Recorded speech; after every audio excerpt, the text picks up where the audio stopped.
जय श्री कृष्ण बाळको, जय हिंद, जय भारत, वंदे मातरम। मजाમાં બધા? ઓલરાઈટ। હવે દાખલા આપણે 3 ગણ્યા હતા। દાખલો નંબર 3.4 અથવા ચોથો દાખલો। એક દારૂડિયો, બોલો। એક દારૂડિયો એક સાંકડી ગલીમાં 5 પગલા ભરે છે અને 3 પગલા પાછળ ભરે છે। ત્યારબાદ ફરીથી 5 પગલા આગળ ભરે છે અને 3 પગલા પાછળ ભરે છે। આ રીતે ચાલતો રહે છે। તેનું દરેક પગલું 1 મીટર લંબાઈનું અને તે માટે 1 સેકન્ડ જેટલો સમય લે છે। બરાબર? તો એટલી બાબત પહેલા આપણે બોર્ડ ઉપર અહીંયા દર્શાવી દઈએ કે એક ડગલું बराबर 1 मीटर तथा एक डगला नु अंतर कापता लागतो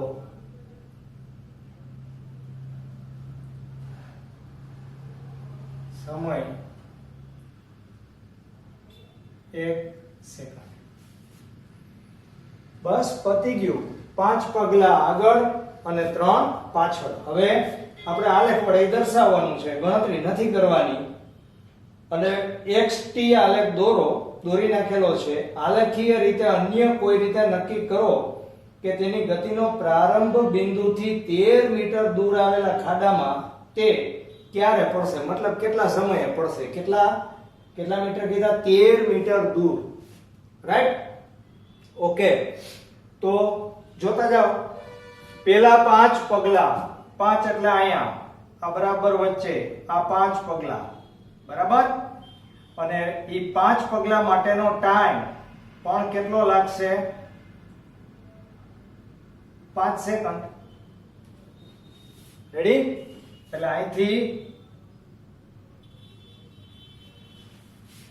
દારૂડિયો 5 સેકન્ડમાં 5 પગલા ભરીને આગળ વયો ગયો। હવે 3 ડગલા પાછો હટે છે। 3 એટલે અહીંથી ગણવાનું તમારે। અહીંયા તો છે આ 1, આ 2 અને આ 3। તો આ 3 એટલે હા, અને અહીંથી પાછા 3, 1 2 અને 3 એટલે 8 સેકન્ડે અહીંયા પહોંચ્યો। 8 સેકન્ડે પહોંચ્યો એનો મતલબ હાલો પાછો નીચે ઉતરી ગયો। પાછો એટલી જ સેકન્ડમાં આગળ જતો જ જાય। 5 સેકન્ડ, અહીંથી 5 સેકન્ડ તમારે ગણવાની છે। બરાબર? તો આ 9 એટલે 1 2 3 4 5 આ 5 એટલે 13 સેકન્ડ થઈ। બરાબર? અને અહીંથી કેટલા ડગલા જશે? 5। બરાબર? એટલે 5 થી નીચે 3 આવી ગયો તો એટલે અહીંથી તમારે પાછા 5 ગણવાના। એટલે 1 2 3 4 5 એટલે ઈ આવશે 7। એટલે પાછો દારૂડિયો ગયો ઉપર। પાછો ત્યાંથી 3 ડગલા નીચે ઉતરશે એટલે 1 2 અને 3 એટલે આ 4 આવશે। આ 4 અને અહીંથી 1 2 ને 3 એટલે પાછો નીચે ઉતરી ગયો। બરાબર? જેટલો અહીંયા નીચે ઉતરે એટલો જ અહીં નીચે, પણ ધીરે ધીરે જવામાં 5 મીટર છે, 5 ડગલા છે, આવવામાં 3 છે। બરાબર? તો હવે પાછો ઈ જાય છે 5 આપણે અહીંથી પેલા ગણી લઈએ। આ 4 છે ને, એટલે 1 2 3 4 5 એટલે આ 9 પહોંચશે। અને અહીંયા એવી જ રીતે 5 એટલે 1 2 3 4 અને 5 21 સેકન્ડ આવશે। જો બરાબર? ઓકે। પાછા 3 ડગલા નીચે એટલે અહીંયા 1 2 અને 3 એટલે 6 મીટરે પાછો હેઠે ઉતરી જશે। બરાબર? અને 3 અહીંથી આગળ, સમય તો આગળ જ વધે એટલે 22 23 અને 24 1 2 અને 3 હાલો આ 3 પાછો નીચે ઉતરી ગયો। હવે પાછો 5 ઉપર અહીં યાદ રાખશે આપણે 13 મીટરે પહોંચવાનું છે અહીંયા પહોંચવાનું છે આ યાદીમાં રાખવાનું એને 13 મીટર નું કીધું છે તો અહીંથી તમે પાછા 5 ઉપર વયા જાવ એટલે 1 2 3 4 5 એટલે 11 તો તમે પહોંચી ગયા ભાઈ તમે 11 પહોંચી ગયા છો બરાબર હવે અહીંથી પાછા 5 એટલે 1 આ 1 આ 2 આ 3 આ 4 અને આ 5 એટલે 29 29 સેકન્ડે દારૂડિયો ક્યાં પહોંચ્યો તો કે 11 મીટરે પહોંચ્યો મતલબ કે 11 ડગલા ગયો હવે ત્યાંથી પાછો તો આવવાનો જ છે 3 સેકન્ડમાં એટલે આ 30 31 અને 32 બરાબર આ 3 સેકન્ડનું માપ હવે આપણે પેલા 3 મીટર નીચે ઉતરવાનું રહી ગયું 1 2 અને 3 એટલે 8 આવશે આ 8 બરાબર આ 8 આવશે ઓકે 32 સેકન્ડ થઈ ગઈ છે 11 ડગલા કાપી નાખ્યા છે હવે અહીંથી એટલે કે આ 8 ડગલાથી 8 મીટર થી 5 એટલે 1 2 3 4 5 બાપુ 13 મીટરે ગોથા ખાતો પહોંચી ગયો બરાબર 5 એટલે અહીંથી 32 બરાબર 33 આ 34 આ 35 આ 36 અને 37 બરાબર આ 37 સેકન્ડ અને આ 13 મીટર બરાબર તો આલેખ પરથી જોઈ શકાય છે કે દારૂડિયો 37 સેકન્ડમાં 13 મીટર એટલે કે 13 ડગલા અંતર કાપે છે પણ આલેખ સાચો દોરવો આ વાસ્તવિકતા બરોબર ઓકે હવે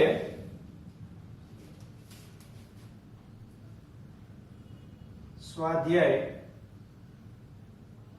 દાખલો 5 જુઓ 5મા દાખલાની રકમ એક જેટ પ્લેન સાવ સામાન્ય છે એક જેટ પ્લેન 500 કિલોમીટર પ્રતિ કલાકની ઝડપે ઉડી રહ્યું છે અને તે જેટ પ્લેનની સાપેક્ષે 15 કિલોમીટર પ્રતિ કલાકની ઝડપે દહન ઉત્પાદનો વાયુ બહાર કાઢી રહ્યું છે જમીન ઉપર ઉભેલા કોઈ અવલોકનકારની સાપેક્ષે દહન ઉત્પાદનની ઝડપ કેટલી હશે ભાઈ જેટ પ્લેનની સ્પીડ તમને આપી દીધી છે જેટ પ્લેન બરાબર એટલે જેટ પ્લેન ની ઝડપ બરાબર એને આપણે vj કહીએ તો એ કેટલી છે ભાઈ 500 કિલોમીટર પ્રતિ કલાક બરાબર પછી બીજું શું આપ્યું છે ભાઈ પ્લેનની સાપેક્ષે બરાબર એટલે પ્લેન ની સાપેક્ષે દહન ઉત્પાદન એટલે દહન વાયુ ની ઝડપ vcj c એટલે વાયુ બરાબર અને j બરાબર એ ઉલટી દિશામાં હોય એટલે -1500 કિલોમીટર પ્રતિ કલાક બરાબર ઓકે અને હવે શું મેળવવાનું છે એને મેળવવાનું શું કીધું છે જમીન પર ઉભેલા કોઈ અવલોકનકારની સાપેક્ષે, એટલે જમીન પરના અવલોકનકારની સાપેક્ષે વાયુ નો વેગ vc હોય તો સાપેક્ષ વેગ ના સૂત્ર મુજબ શું થશે? v c j બરાબર vc માઈનસ vj. બરાબર, ઓલરેડી આપણે અગાઉથી માઈનસ નિશાની લઈ લીધેલી છે, નહીતર આપણે વા પ્લસ કરી નાખત તો ઓટોમેટિક પાછી માઈનસ થઈ જાય, કારણ કે દિશા કેવી બતાવે છે? વિરુદ્ધ. બરાબર, એટલે અહીંયા vc બરાબર vcj વત્તા vj બરાબર vcj એટલે માઈનસ 1500 વત્તા 500 બરાબર માઈનસ 1000 કિલોમીટર પ્રતિ કલાક. તો એ શું બતાવે છે કે આ વેગ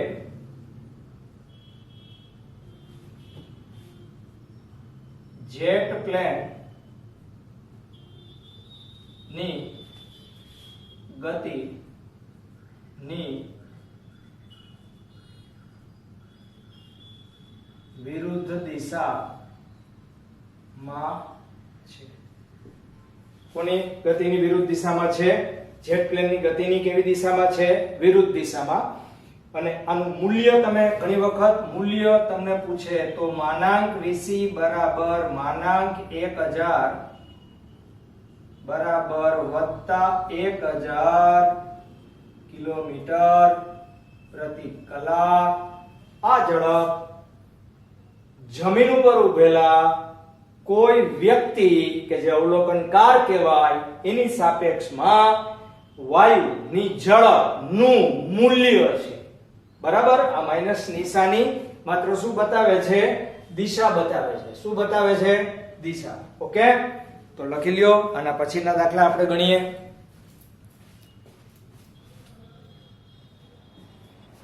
યસ બાળકો, સ્વાધ્યાયમાં આપણે થોડાક આગળ વધી જાય. દાખલો નંબર 3.6. સુરેખ રાજમાર્ગ પર 126 કિલોમીટર પ્રતિ કલાક જેટલી ઝડપે દોડી રહેલી એક કાર, મતલબ કે તેનો પ્રારંભિક વેગ છે એ 126 કિલોમીટર પ્રતિ કલાક છે. તો આપણે કલાકને મીટરમાં ફેરવવો પડશે, કિલોમીટરને મીટરમાં અને કલાકને સેકન્ડમાં. એટલે 1000 એ આપણે ગુણી નાખીએ અને 3600 એ આપણે ભાંગી નાખીએ.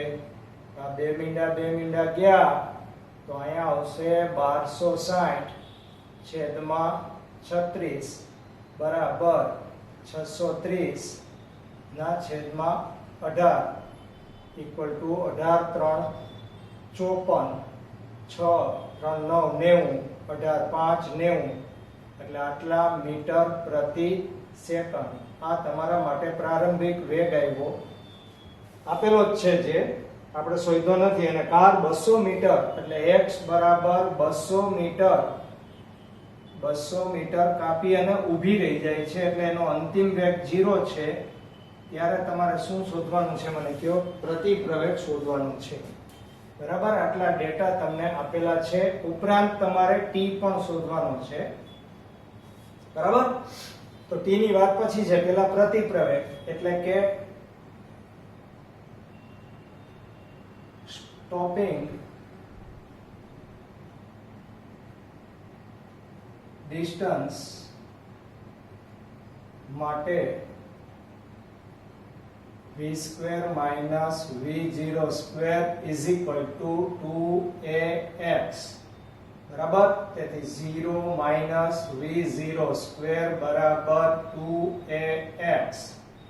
તેથી a બરાબર minus v0 square upon 2x બરાબર માઇનસ 35 ઇન્ટુ 35 ના છેદમાં 2 ગુણ્યા 200 મીટર ઇક્વલ ટુ માઇનસ 5 5 25 4 3 12 છેદમાં 400 ઇક્વલ ટુ માઇનસ 400 તેરી 1200 થાય એટલે 3 કરતા થોડુંક વધારે છે એટલે 3.05 અથવા 6 આવશે બરાબર. આટલા મીટર પ્રતિ સેકન્ડ સ્ક્વેર. ઓકે. અને હવે તમારે શું શોધવાનું છે? સમય.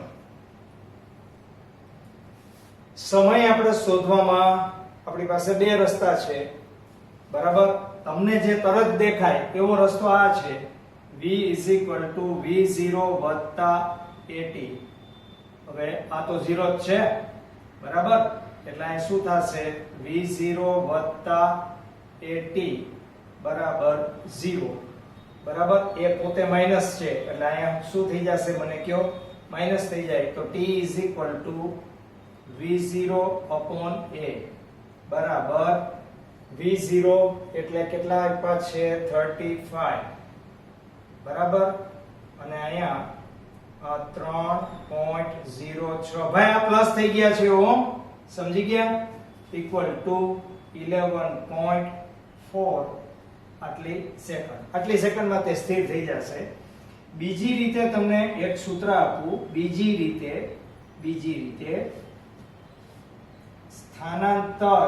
સ્થાનાંતર બરાબર સરેરાશ વેગ ગુણ્યા સમય. એટલે કે x બરાબર v પ્લસ v0 છેદમાં 2 ઇન્ટુ t. હવે v તો 0 જ છે હો, v પોતે તો 0 જ છે. અંતિમ વેગ કેવો છે? 0. તો t બરાબર શું થશે? 2x ના છેદમાં v0 બરાબર 2 ગુણ્યા x એટલે 200 ના છેદમાં 35. અને આનો હિસાબ તમે કરશો તો પણ તે 11.4 સેકન્ડ જ આવશે. આ સૂત્ર યાદ કરો. અચળ પ્રવેગી ગતિના સમીકરણ સાબિત કરતી વખતે મેં તમને કીધું હતું કે આ ચોથું સૂત્ર છે એ પણ આપણે ક્યાંક ને ક્યાંક કામે લગાડશું જ. ઓકે. તો એના પછીનો જે દાખલો છે એ સ્વાધ્યાય દાખલો 3.7.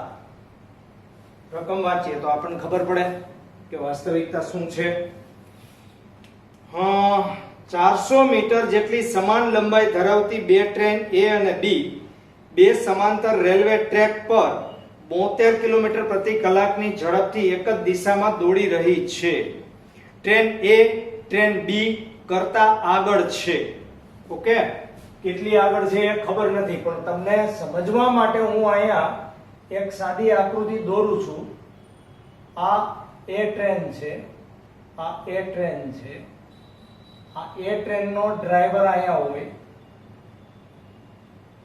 અને A ટ્રેનનો ગાર્ડ અહીંયા હોય બરાબર. અને આવી જ બીજી ટ્રેન છે, બાજુમાં જ છે પણ એ પાછળ છે. આ તમારા માટે બી ટ્રેન છે. આ બી ટ્રેનનો ડ્રાઈવર છે અને આ ગાર્ડ છે બરાબર. આ ટ્રેનની લંબાઈ પણ 400 મીટર છે અને આ ટ્રેનની લંબાઈ પણ 400 મીટર છે. રાઈટ. આ પણ રેલવે ટ્રેક જ છે. રેલવે ટ્રેક ઉપર બી ટ્રેન પાછળ છે, આ રેલવે ટ્રેક જ છે. એ ટ્રેન આગળ છે. બેયની પ્રારંભિક સ્પીડ તો કેવી છે? સરખી જ છે.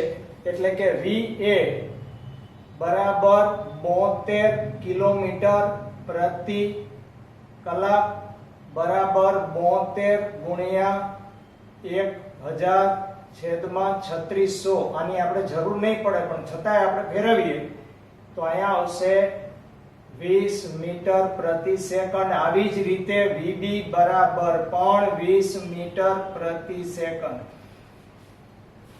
હવે બાળકો ધ્યાનમાં રાખજો ખાસ કે આ A નો પોતાનો વેગ છે, આ B નો પોતાનો વેગ છે અને આ પ્રારંભિક વેગ છે, પણ તમારે સરેરાશ સાપેક્ષ વેગ કે જે તમારો પ્રારંભિક વેગ છે એ VA VB બરાબર કેવો છે 0 પ્રારંભમાં. આ બધી પ્રારંભની વાત છે ભાઈ. હવે આગળ વધીએ આપણે કે A ટ્રેન B કરતા આગળ છે, B નો ડ્રાઈવર ટ્રેન A ને ઓવરટેક કરવાનું વિચારે છે. આ ડ્રાઈવર આ આખી ટ્રેનને ઓવરટેક કરવાનું વિચારે છે. આખી ટ્રેનો, ખાલી ડ્રાઈવર અહીંયા પહોંચી જાય એમ નહીં, ડ્રાઈવર ગાર્ડ સહિત આખી ટ્રેન આ A ની આગળ આવતી રહે એવું B વિચારે છે. B નો ડ્રાઈવર વિચારે છે. અચ્છા, વિચાર કરીને કરશે હું? લીવર આપશે ભાઈ. B ટ્રેનનો ડ્રાઈવર ટ્રેન એને ઓવરટેક કરવાનું વિચારે, પોતાની ટ્રેનને તે 1 મીટર પ્રતિ સેકન્ડ સ્ક્વેર ના પ્રવેગથી પ્રવેગિત કરે છે અને 50 સેકન્ડ બાદ t બરાબર 50 સેકન્ડ બાદ ટ્રેન B નો ગાર્ડ ટ્રેન A ના ડ્રાઈવરની આગળ થઈ જાય. ભાઈ ગાર્ડ કાંઈ એકલો ઉતરીને ન ભાગે. એનો અર્થ એમ કે B ટ્રેનનો અંત ભાગ છે એ A ટ્રેનના પ્રારંભિક ભાગની આગળ થઈ ગયો છે. બરાબર? તો બંને ટ્રેન વચ્ચેનું પ્રારંભિક અંતર કેટલું હશે? બરાબર? તો ધારો કે બંને ટ્રેન વચ્ચેનું પ્રારંભિક અંતર, જો આનો અર્થ તમને લખી દઉં છું. પ્રારંભિક અંતર ક્યાંથી માપવાનું ક્યાંથી? તો કે A ના ડ્રાઈવર થી B ના ગાર્ડ સુધી નું અંતર. હવે વિચારો કે આ 400 મીટર તો તમારી પાસે છે, આ આટલું અંતર નથી, પાછી ઓલી ટ્રેન 400, એટલે 400 ને 400 800 મીટર તો એને આગળ જવાનું જ છે. 400 ને 400 800 કિલોમીટર તો એને જવાનું જ છે.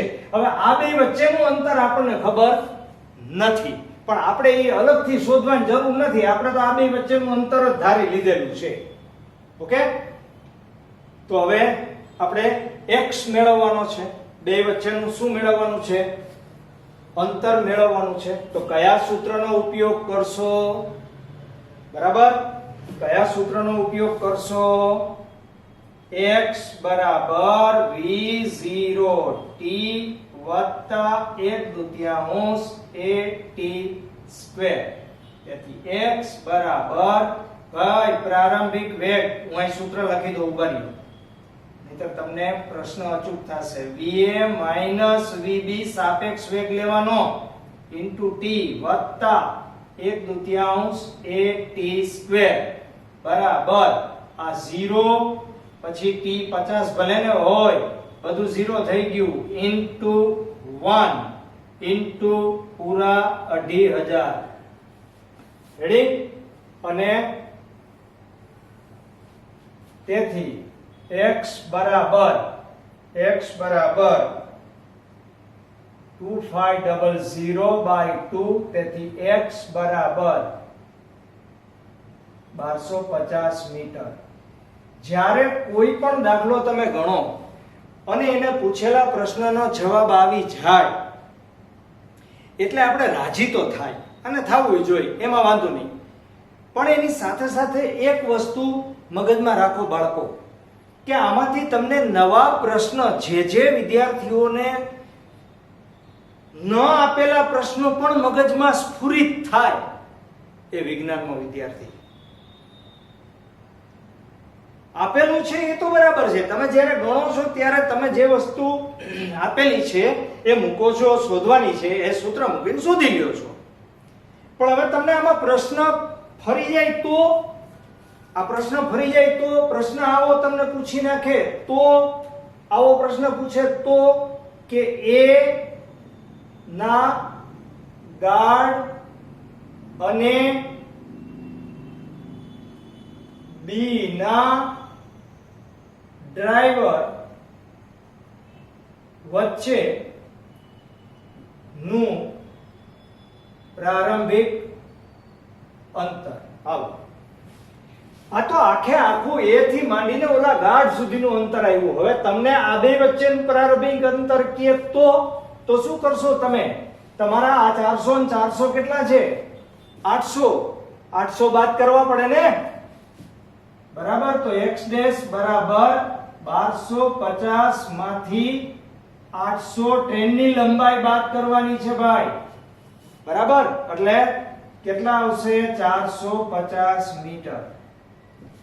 અર્થ એમ થયો કે આનો ડ્રાઈવર અને આના ગાર્ડ વચ્ચેનું અંતર તો માત્ર કેટલું હતું? 450. પણ આનો ડ્રાઈવર અને આના ગાર્ડ વચ્ચેનું અંતર કેટલું આવ્યું? પ્રારંભિક 1250. અને બી ટ્રેન આખે આખી એ ટ્રેનની આગળના ભાગમાં જાય છે. સમજાઈ ગઈ વાત આખી? ઓકે, તો લખી લ્યો બાળકો.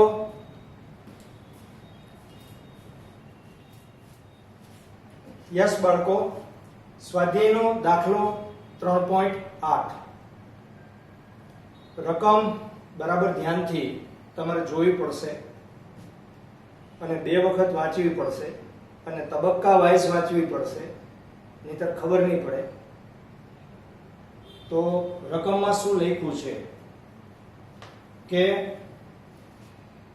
દ્વિમાર્ગીય રસ્તા પર કાર એ 36 કિલોમીટર પ્રતિ કલાકની ઝડપથી ગતિ કરે છે. એકબીજાની વિરુદ્ધ દિશામાં 54 કિલોમીટર પ્રતિ કલાક જેટલી સમાન ઝડપથી દોડતી કાર ડી અને સી કાર એ સુધી પહોંચવાનો પ્રયત્ન કરે છે.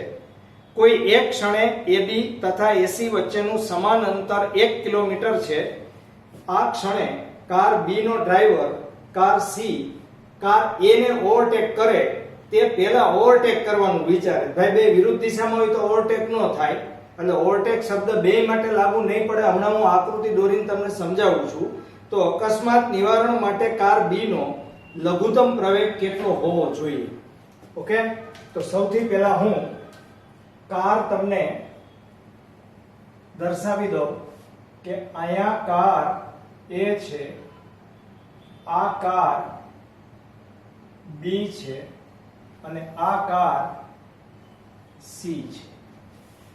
બી અને એ વચ્ચેનું અંતર પ્રારંભમાં 1 કિલોમીટર જ છે.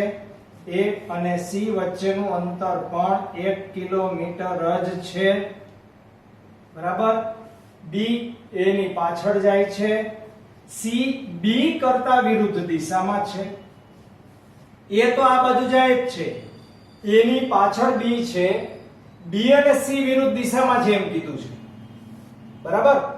અચ્છા, તો હવે બે વચ્ચેનું અંતર 1 કિલોમીટર છે. હવે જો બે એક સરખી સ્પીડમાં જાય તો બે એ પાસે એક જ ટાઈમે પહોંચવાના છે.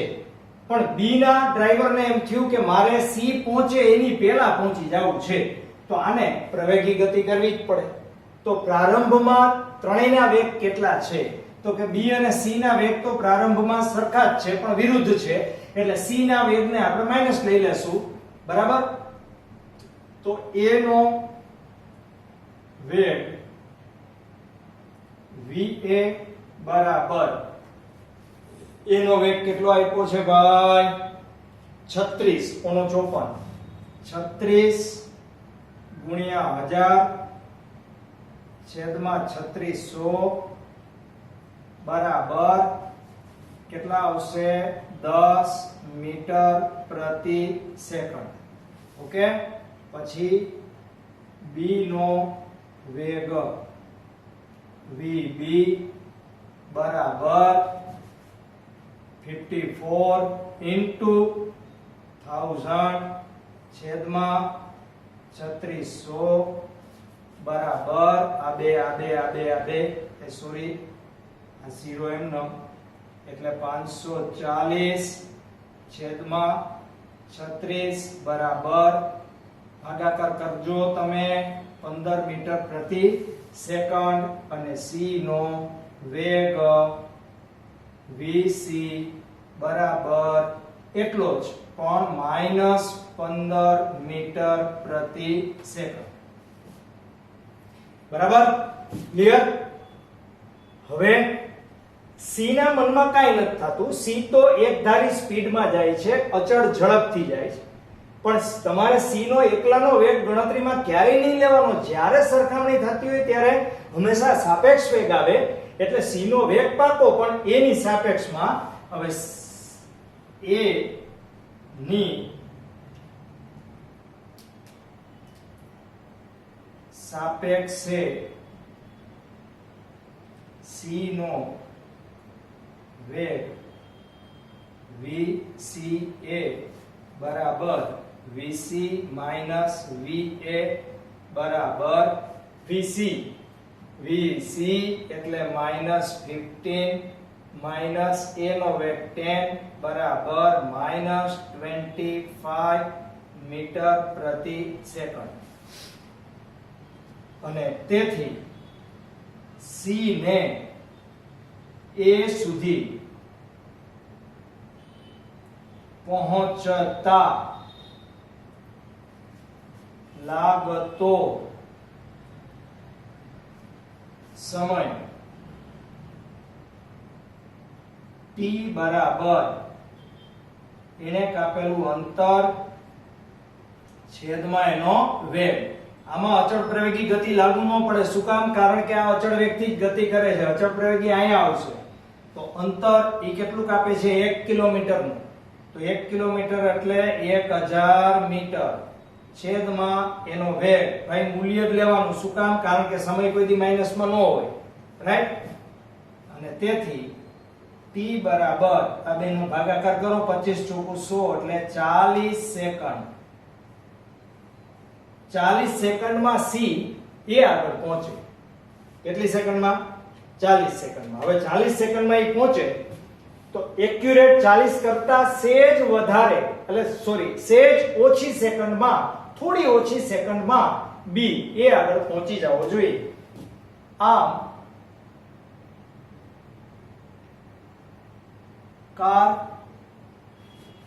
b ને એ આગળ 40 સેકન્ડ કરતા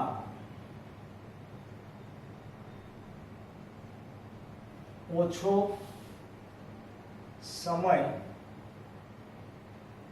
લાગે તે માટે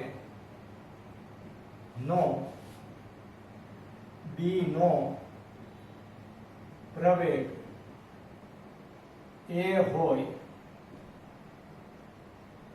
તો અચળ પ્રવેગી ગતિના સમીકરણ મુજબ d બરાબર v0t વત્તા 1/2 at², જ્યાં v0 બરાબર vba બરાબર vb માઈનસ va બરાબર vb. vb એટલે 15 બરાબર અને -10 ઇક્વલ ટુ 5 મીટર પ્રતિ સેકન્ડ. શું કામ? c માં આપણે સાપેક્ષ વેગ લીધો તો ને, તો b માં આપણે કયો વેગ લેવો પડે? સાપેક્ષ વેગ. તો અહીંયા કેટલું અંતર કપાય છે? તો કે 1000 મીટર બરાબર એનો પ્રારંભિક વેગ એટલે કેટલો? આપણે 5 ગુણ્યા સમય કેટલો?